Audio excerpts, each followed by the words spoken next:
तो Sunil Shah DM patriot एक ऐसा हॉस्पिटल जो आने वाले पिछले 2 महीने पहले जो कुछ पार्टियों के लोगों ने वहाँ पर नकली दवाई के बारे में नगर पूरे विरार वसई में एक हंगामा कर दिया था। सवाल ये था कि नकली जो दवा है वो हमारे यहाँ की जनता को दिया जा रहा था, पर आखिर उसका हुआ क्या? जो दोषी जो थे उसका आखिर क्या किया गया? मैंने इसी के विषय में आज से 2 महीने पहले अर्जी लिखा था महानगर पालिका के नए कमिश्नर को, और कमिश्नर साहब को अभी हाल ही में 1 महीना पहले जो अर्जी दिया था उसमें मैंने ये कहा था कि ये जो चीज़ हुआ है, जो प्रकरण जो घटना घटी है विरार वसई में, इस पर संबंधित अधिकारी को तबादला करो या सस्पेंड करो।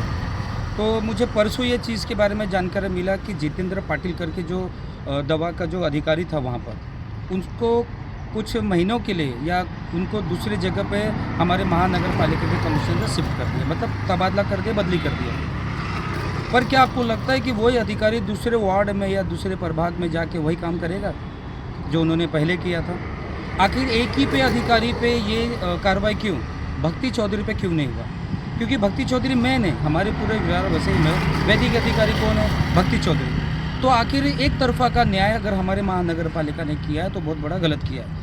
इस पर भक्ति चौधरी को भी संज्ञान में लेना चाहिए, क्योंकि उन पे भी आरोप सिद्ध हुए हैं, क्योंकि मेन हमारी महानगर पालिका के वही है। इसीलिए मैंने हमारे कमिश्नर को 25/3/2026 और 9/4/2026 में 1 महीने में 2 अर्जी दिया हूँ, और अर्जी का मेन मेरा माध्यम था कि इस पर चौकसी किया जाए, इस पर रिलेटेड जो भी अधिकारी उसको सस्पेंड किया जाए। आज वही हुआ, जितेंद्र पाटिल को सस्पेंड किया गया है, पर भक्ति चौधरी को क्यों नहीं किया गया?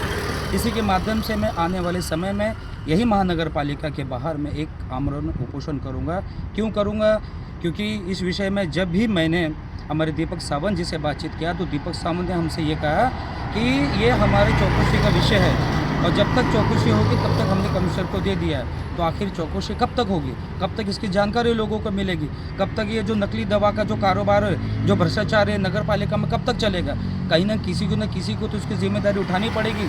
तो जो एक तरफा का जो इन्होंने न्याय किया है जितेंद्र पाटिल पे, तो भक्ति चौधरी पे क्यों नहीं? मेरा सवाल हमारे महानगर पालिका में बहुत बड़ा प्रश्न खड़ा कर रहा है।